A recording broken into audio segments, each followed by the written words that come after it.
ऐसे प्रभु की हमेशा प्रार्थना करनी चाहिए, गोविंद का ध्यान करना चाहिए।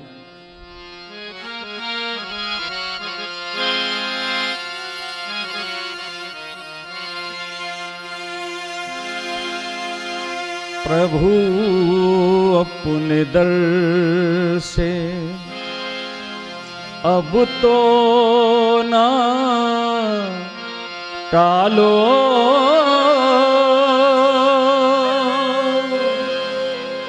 प्रभु अपने दर से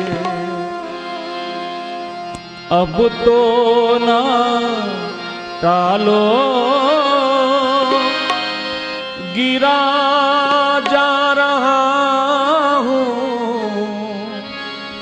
गिरा जा रहा हूँ, उठा लो उठा लो, प्रभु अपने दर से, प्रभु अपने दर से अब तो ना टालो, प्रभु अपने दर से अब तो ना टालो, गिरा जा रहा हूँ, गिरा जा रहा हूँ, उठा लो उठा लो, प्रभु अपने दर से, प्रभु अपने दर से।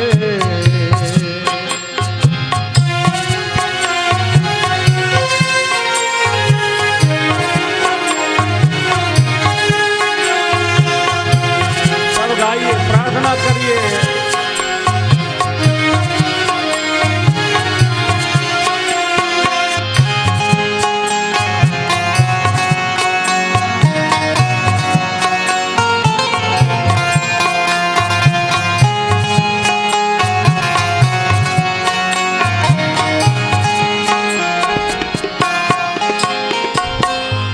वो खाली गया ना कोई दर से तुम्हारे, खाली गया ना कोई दर से तुम्हारे, मैं भी खड़ा हूँ नन्ही बाह पसारे, मैं भी खड़ा हूँ नन्ही बाह पसारे, चरणों की सेवा में, चरणों की सेवा में लगा लो लगा लो, गिरा जा रहा हूँ, गिरा जा रहा हूँ, उठा लो उठा लो,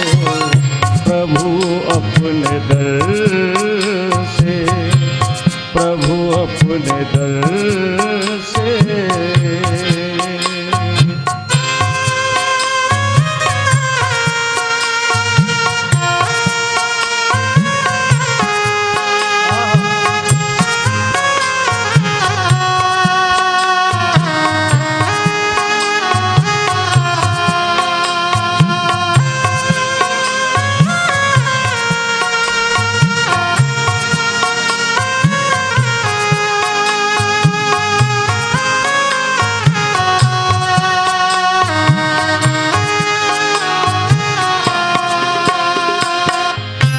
नहीं टूट पाएगा ये दुनिया का बंधन, नहीं टूट पाएगा ये दुनिया का बंधन, जब तक कृपा ना होगी तेरी यदुनंदन, हो नहीं टूट पाएगा ये दुनिया का बंधन, जब तक कृपा न होगी तेरी यदुनंदन, कदम लड़खड़ाए हैं, कदम लड़खड़ाए हैं, संभालो संभालो गिरा जा रहा हूँ, गिरा जा रहा हूँ, उठा लो प्रभु अपने दर से, अब तो ना टालो प्रभु अपने दर से।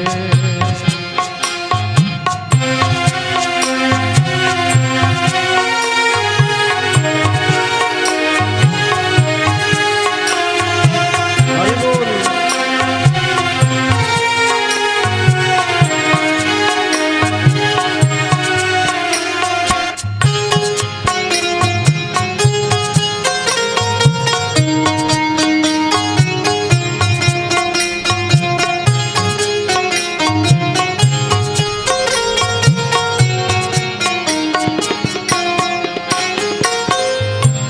बंधन प्रताप सारे टूट चुके हैं, बंधन प्रताप सारे टूट चुके हैं, जितने सहारे थे छूट चुके हैं, बंधन प्रताप सारे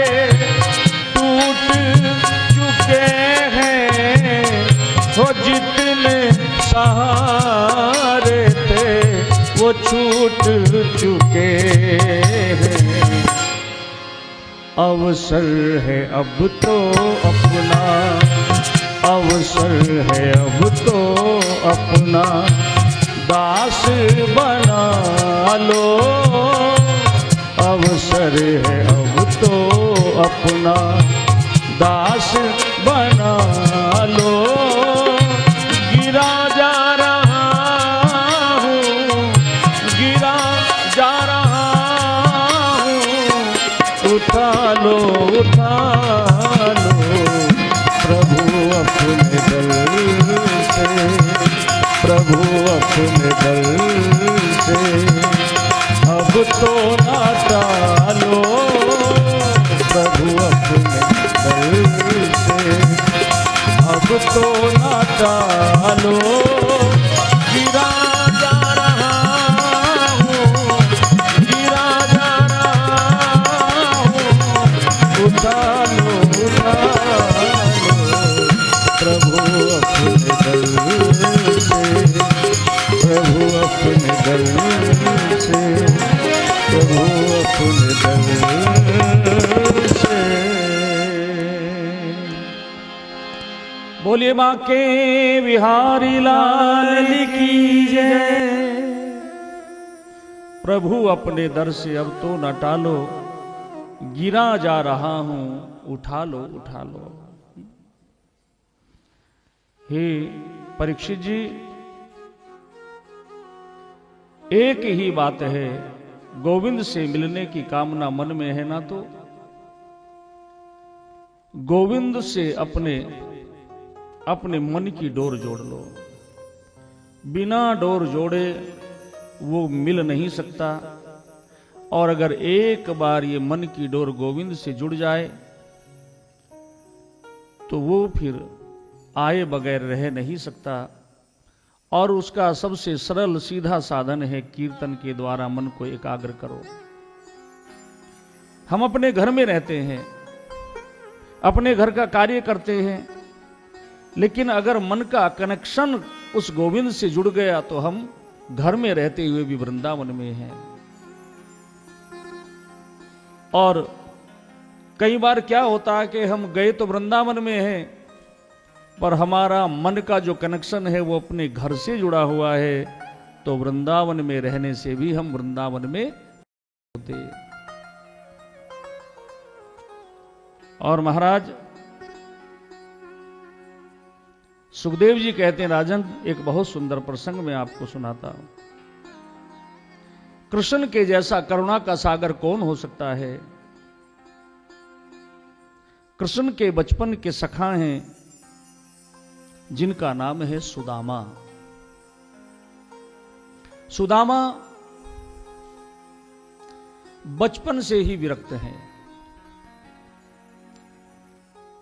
संसार की वस्तुओं में, संसार में सुदामा जी का कोई मोह नहीं है।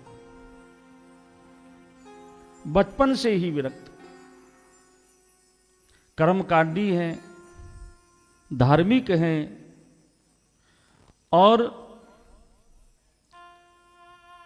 प्रभु प्रेमी हैं। भगवान कृष्ण भी जिन्हें अपना मित्र मानते हैं, या जो भगवान कृष्ण को अपना मित्र मानते हैं, ऐसा जीवन सुदामा जी का है। इंद्रियों पर सुदामा जी का अपना पूरा का पूरा दमन है। सुदामा का मन प्रशांत है, जितेंद्रिय है और प्रभु के प्रेमी है। सुदामा, सु माने सुंदर, दामा कहते हैं दामन, जिसका दामन सुंदर है। सुदामा जी गरीब हैं। सुदामा जी गरीब हैं। सुदामा जी का जो जीवन है वो विरक्त है। धन की अत्यंत कमी है सुदामा जी के जीवन में, अत्यंत कमी। लेकिन उस अत्यंत कमी में भी सुदामा जी धीरज नहीं खोते। सुदामा जी प्रभु की राह नहीं छोड़ते। और सबसे बड़ी बात यह है कि सुदामा जी कभी निराश नहीं होते। सुदामा जी का विवाह हो गया है सुशीला नाम की धर्म पत्नी है, बच्चे हैं।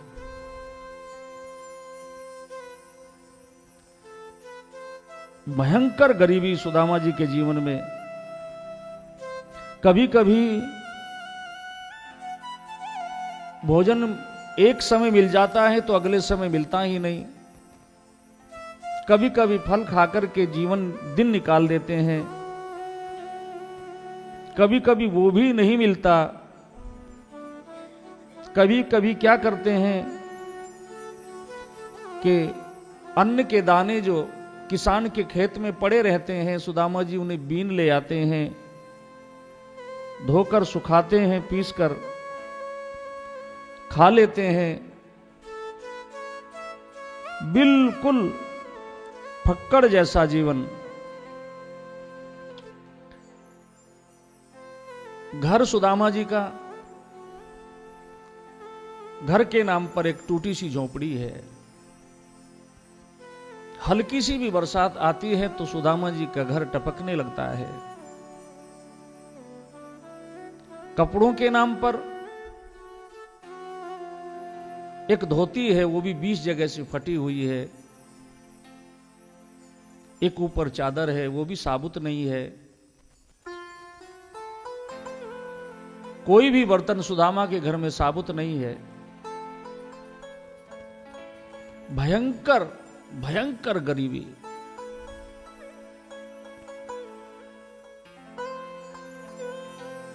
लेकिन कभी कभी सुदामा जी को कोई शिकायत नहीं है। सुदामा जी कहते हैं, कर्म प्रधान विश्व करी राखा, जो जस करई तैसे ही फल चाखा। गोविंद, इसमें कहीं ना कहीं मेरा ही दोष होगा। एक दिन सुदामा की पत्नी हाथ जोड़ करके बोली सुदामा जी से, सुनिए,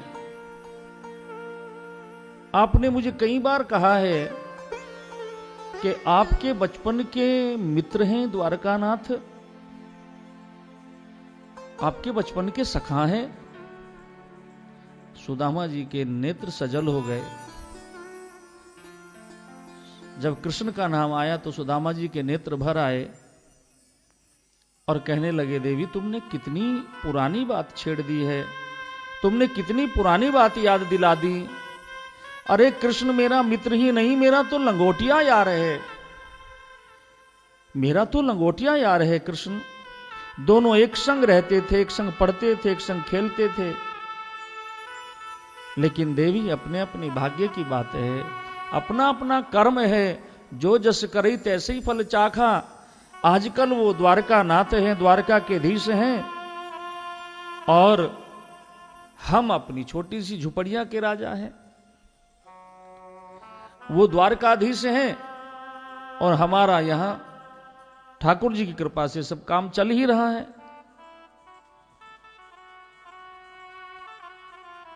सुदामा जी की पत्नी ने कहा, सुनिए, क्या कभी आपके मन में नहीं आता कि मैं अपने मित्र से जाकर के मिलूं? क्योंकि सीधे सीधे सुदामा जी की धर्मपत्नी नहीं कह रही है, सुशीला नाम है, और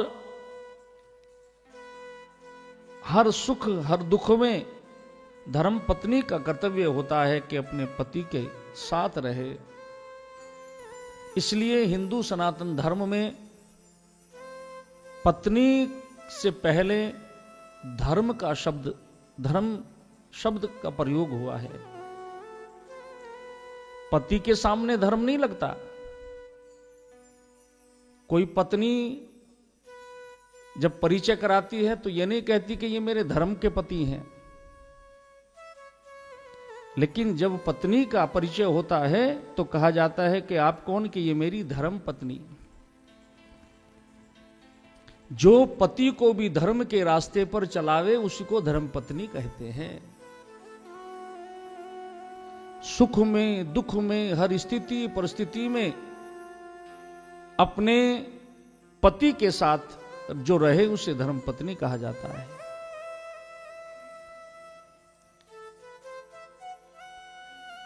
हमारे यहां धर्मशालाएं होती हैं। हमारे यहां धर्मशालाओं की परंपराएं तो थी, लेकिन आज एक परंपरा और चल गई है जिसे हम कहते हैं वृद्ध आश्रम। ये वृद्ध आश्रम की परंपरा भारतीय परंपरा नहीं है, ये सनातन की परंपरा नहीं है। आजकल जैसे जैसे बड़ी आधुनिक शिक्षा बढ़ी है, परिवार बहुत छोटे छोटे होते चले गए। पहले परंपराएं होती थी संयुक्त परिवारों की, अब तो बहुत छोटे छोटे परिवार। कई बार तो पतिदेव कहीं रह रहे हैं, पत्नी कहीं रह रही है। ऐसी ही स्थिति हो गई है आज भारतवर्ष की भी। पहले सोचते थे, बहू और बेटा सोचते थे कि मैं सास और ससुर के साथ रह रहा हूं, ये घर इनका है, मैं इनके साथ रह रहा हूं। लेकिन आज माता पिता को सोचना पड़ता है कि मैं बेटे और बहू के साथ रह रहा हूं, कैसे मुझे जीवन यापन करना है। क्यों? क्योंकि धीरे धीरे धर्म विलुप्त होता जा रहा है। हमारी सनातन परंपराएं धीरे धीरे विलुप्त हो रही हैं। आप जैसे कुछ लोग हैं जो कथाओं में सत्संग में अपना समय देते हैं, लेकिन अधिकांश पोजीशन धीरे धीरे समाप्त हो रही है। बस केवल और केवल मैं, मेरे बच्चे, मेरी बीवी, जिन बच्चों के लिए हम माता पिता का तिरस्कार करते हैं वही बच्चे आगे चल के हमारा तिरस्कार करते हैं। ये परंपरा बनती है।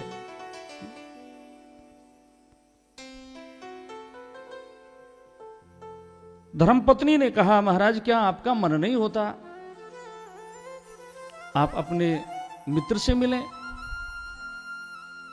सुदामा जी ने कहा, देवी ऐसा कौन संसार में मित्र होगा जो कृष्ण जैसे मित्र को पाकर बार बार मिलना ना चाहता हो। लेकिन मुझे ये बता मैं कैसे जाऊं? घर में कुछ खाने को नहीं है, घर में कुछ खाने को नहीं है देवी, और जब अपने ही पेट के जाले नहीं पूरे होते तो मुझे ये बता, जब मैं द्वारका जाऊंगा तो अपने मित्र के लिए लेकर के क्या जाऊंगा? एक तो आयु में मुझसे छोटा है, दूसरे मेरा मित्र है, और जब मित्र के यहां जाया जाता है तो कुछ ना कुछ लेकर के जाया जाता है, देने के लिए जाया जाता है, मांगने के लिए नहीं जाया जाता। जब गुरु के यहां जाओ तो कुछ ना कुछ लेकर के जाओ, खाली हाथ मत जाओ। मंदिर में जाओ, भगवान का दर्शन करने के लिए जाओ, चाहे एक पुष्प लेकर के जाओ, भगवान को अर्पण करो। कथा सत्संग में जाओ तो भी खाली हाथ नहीं जाना चाहिए, मित्र के यहां जाओ तो भी खाली हाथ नहीं जाना चाहिए। देवी मुझे एक बात तो बता कि मैं जाऊं तो जाऊं, क्या लेकर के जाऊं? मैं नहीं जाऊंगा, मुझ पे जब देने के लिए नहीं है। पत्नी ने कहा, महाराज मुझसे इन बच्चों की भूख देखी नहीं जाती, मैं तो सहन भी कर लूं, लेकिन ये छोटे छोटे बालक हैं, इनकी भूख को मैं कैसे बर्दाश्त करूं? सुदामा ने कहा, अच्छा तो तेरा उद्देश्य है कि मैं कृष्ण से मांगने के लिए जाऊं? अब तो मैं बिल्कुल भी नहीं जाऊंगा, अब मैं बिल्कुल भी नहीं जाऊंगा। पत्नी ने कहा, नहीं ऐसा नहीं है महाराज, मैं हाथ जोड़ करके कहती हूं कि एक बार कृष्ण से मिलने के लिए जाइए, एक बार तो जाइए।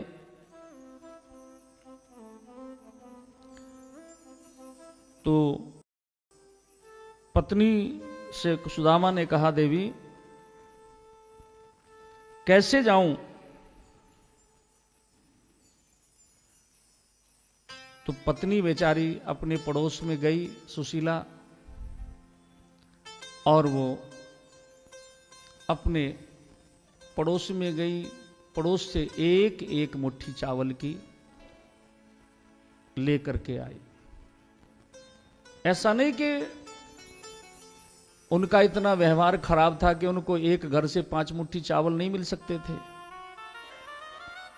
ऐसा नहीं है। इसलिए 5 घर से लेकर के आई ताकि जब कृष्ण के पास मेरे पति जाएं तो उन्हें ये मालूम पड़े कि ये इतनी सी छोटी सी भेंट भी सुदामा के घर में नहीं है, ये कई घरों से आए हैं। और एक फटे से कपड़े में बांध करके सुदामा से कहा, लो, और तो हमारे पास कुछ नहीं है प्रभु को देने के लिए, ये मेरी ओर से भेंट दे देना। सुदामा जी के नेत्र गंभीर हो गए और सुदामा जी ने कहा, देवी तुम कहती हो तो मैं जाता, प्रभु से मिलने के लिए जाता हूं, अपने मित्र से मिलने के लिए जाता हूं। पत्नी से कहने लगे, देवी मैंने द्वारका का मार्ग तो नहीं देखा, पर तुमने कोई गलत भी नहीं कहा है कि मुझे कृष्ण से मिलना चाहिए। और सुदामा जी चल पड़े हैं कृष्ण की ओर।